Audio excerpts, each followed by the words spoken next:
Мен бір нүктемін және менің максимум әсер ете алу потенциалым бар деп алайық. Әсер етуімді вектор түрінде көрсетейік. Қазірше мен потенциалымды толық аша алмадым.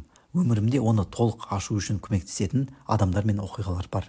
Олардың барлығы да мен сияқты нүктелер және олардың да әсер ету күші бар. Мынау нүкте мен. Басқа нүктелер маған әсер етуін жақсы немесе жаман деп бөлемін. Жақсы ауа райы маған ұнайды. Дүкенде айқайлап берген апай онша емес. Жақсы досым мені жақсылыққа шақырады, ал Қазақстанның футболдағы жеңісті ойындары маған қуаныш әкеледі дегендей. Тіпті ағаштан түскен жапырақтың кішкентай болса да маған әсері бар. Мен де басқа нүктелерге әсер етемін. Окей, нүктелер маған жақын болған сайын олардың әсер ету күші көбірек. Кейбіреуінің маған жақын болуын өзім таңдадым, басқаларын таңдамадым, және де олардың маған әсер ету күшін таңдамадым. Дәлірек айтқанда, гарантировать ете алмаймын. Бүгін жаман деп ойлағаным жақсы болып шығуы мүмкін, немесе керісінше. Мен өзімнің басқаға деген әсерімді ғана таңдай аламын.